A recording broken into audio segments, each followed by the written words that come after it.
Good morning. I am currently on the island of Koh Tao in the Gulf of Thailand at scuba school. I can't believe I'm saying those words.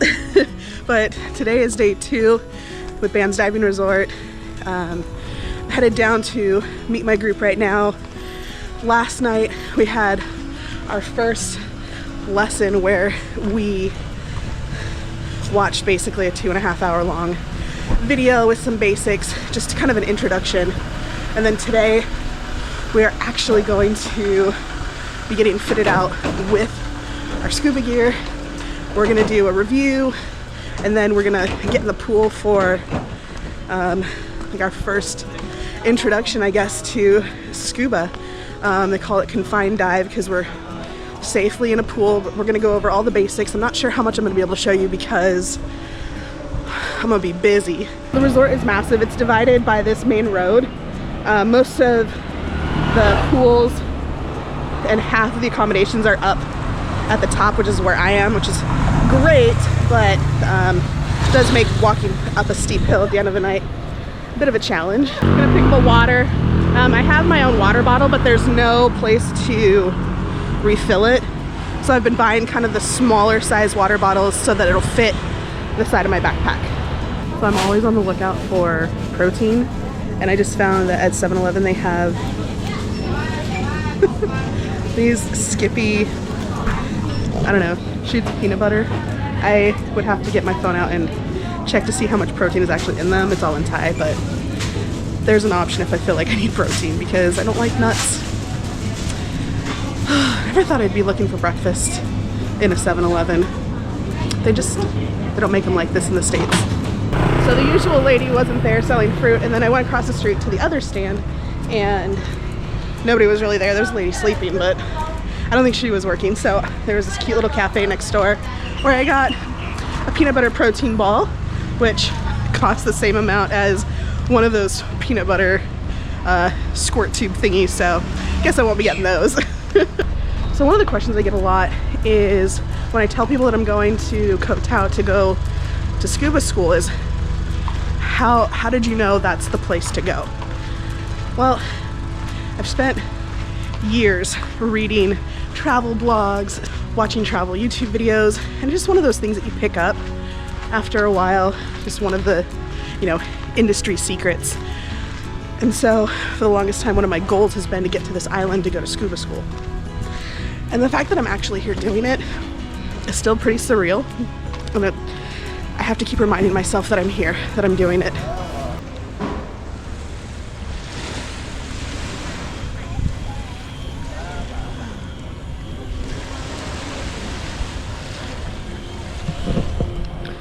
Soon.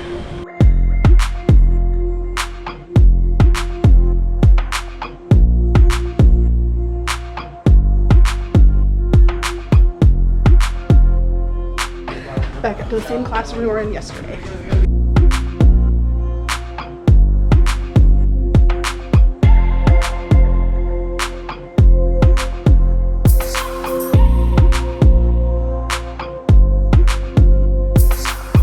That was a little unexpected. I didn't realize that we were going to take 2 more quizzes and an exam. I guess it's kind of similar to sailing school. We had to take a bunch of like standardized tests just to make sure that everything's covered. My teacher is awesome. I can't remember how to say his name. Hampus, I think. He's from Scandinavia somewhere, I can't remember. But he has a super thick accent. I think I recorded some of it. If you do that with air, you're gonna be so tired after 3 days. Like, can I skip the morning one and only go the afternoon one? And so it's been kind of fun trying to figure out what he's saying and having to listen really, really hard.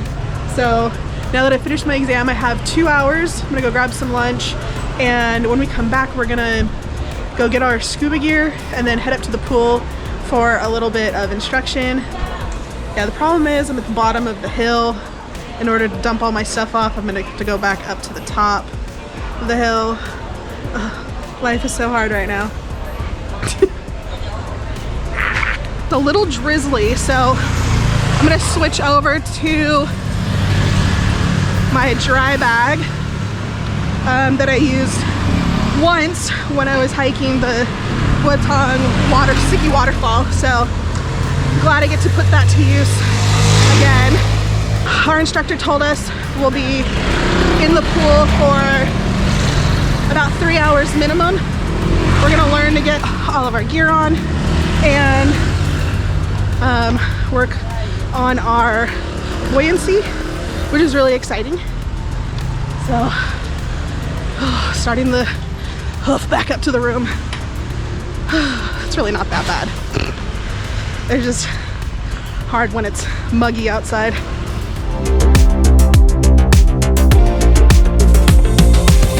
Okay, that is terrible lighting. I've got my spotlight on my phone right above my GoPro. So I went through all the footage from today and I realized I didn't close out today or do a better job explaining what happened during scuba school. So this morning I went to the classroom and we went over our homework from last night. We had 3 chapters that we had to kind of go over and answer a bunch of questions. We went over 2 more sections just orally. We didn't watch a video or anything like that.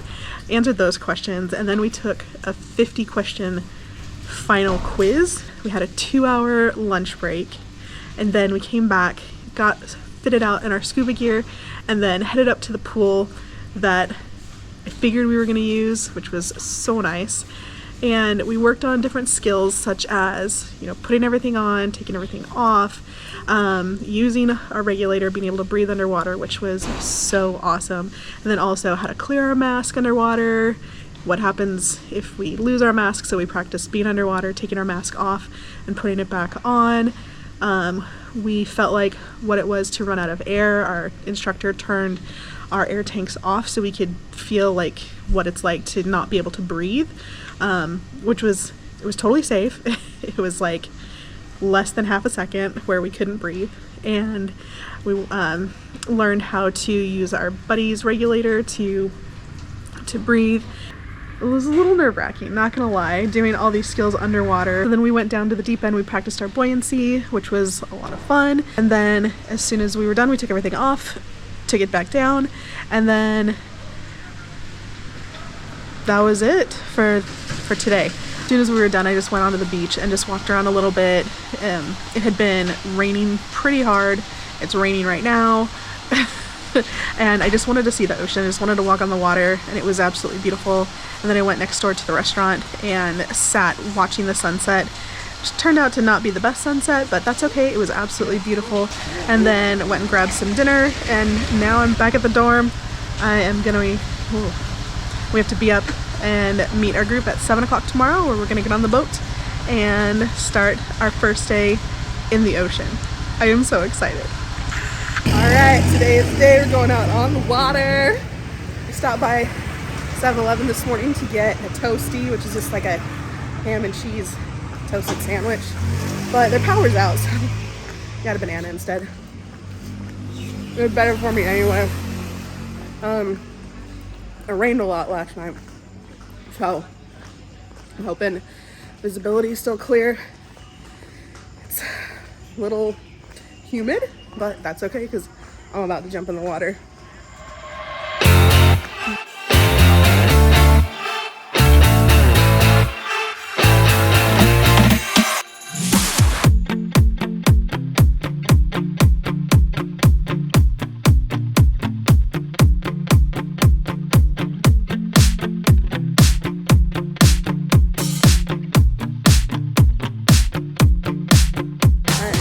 Gear ready, and we're just waiting for the signal to take one of the smaller boats out to the bigger boats. Not sure how much I'm going to film, but it's exciting.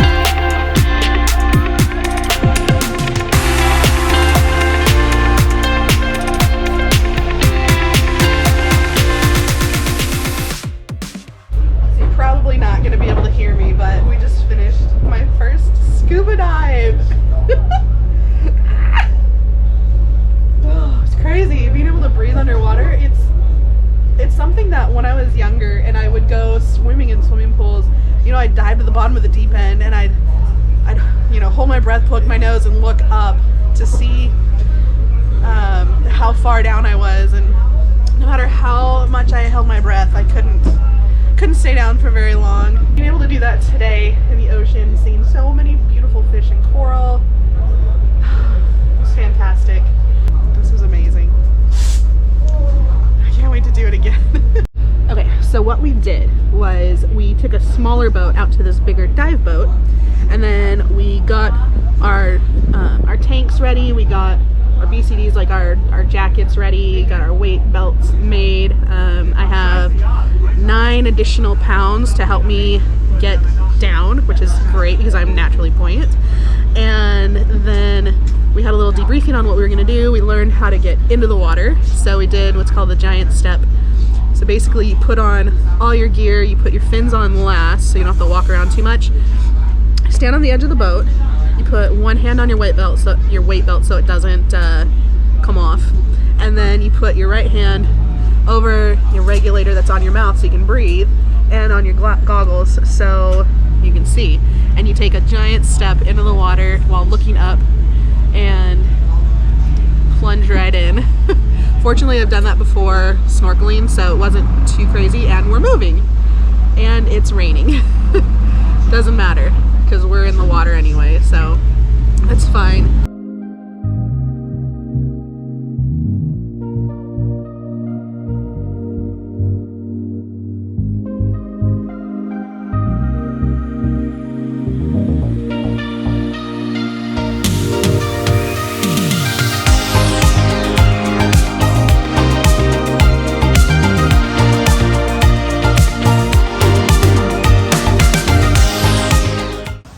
Yesterday I finished my open water certification with bands, and now I know how to breathe underwater. I know how to navigate.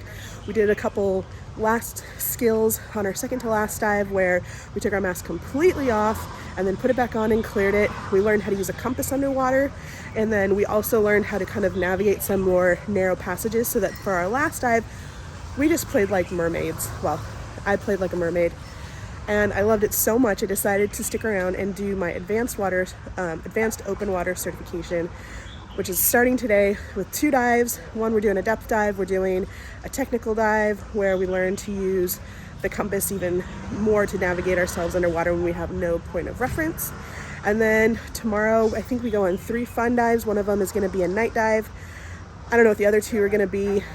It was also bucketing down about 10 minutes ago, so I'm glad it stopped. Hopefully the visibility is going to be nice. Okay, so we met up, did a little review of what it's like to, like what kind of safety things we need to think about when we dive a little bit deeper for this advanced water course. We got fitted out for our gear.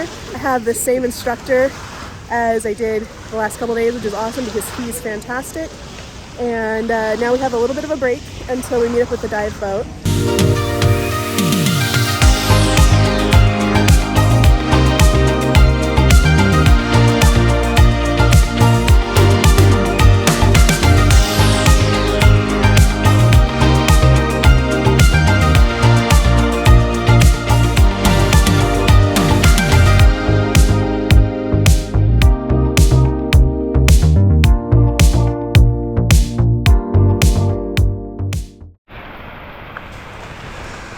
Gosh, it's not even rainy season.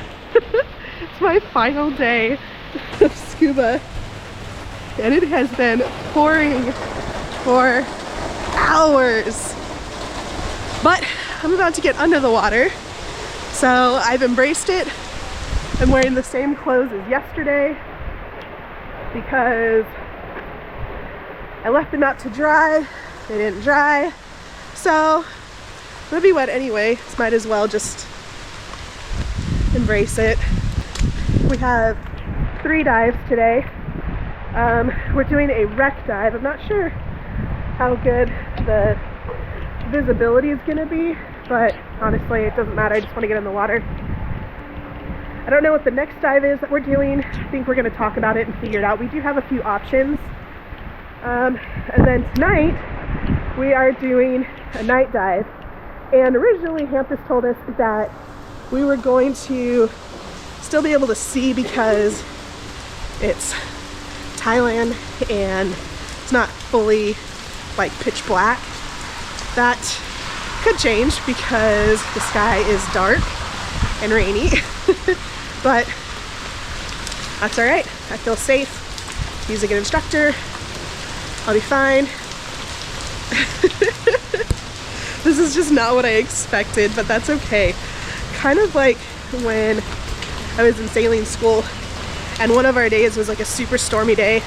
Our instructor told us that it's better to learn when the weather isn't ideal so that when it is, it's not a problem. Everybody's still getting it, even in the rain.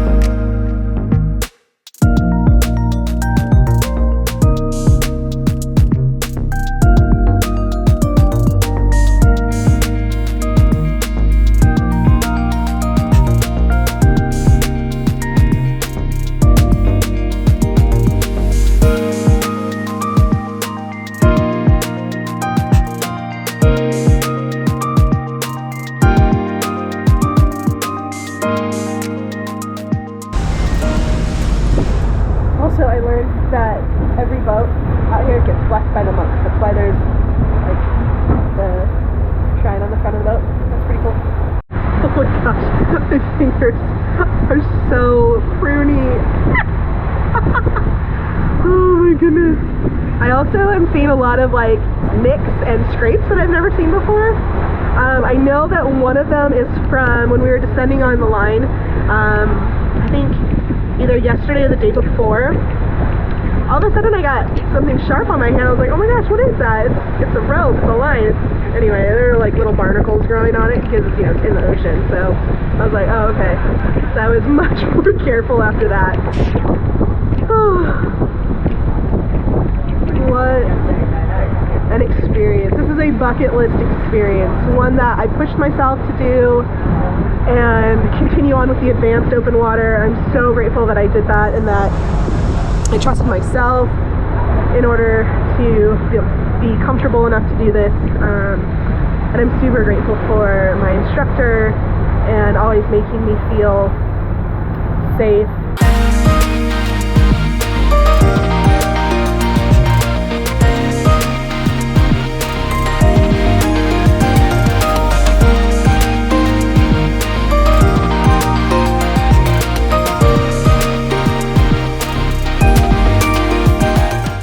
Well, that was an eventful ride. It started to downpour again, even harder. We're on the boat, but it's all right. An hour and a half break. I'm gonna go jump in a pool, use the toilet, maybe get something to eat. I'm not 100% sure yet. It's the best day to be diving though, because there's nothing else to do on the island.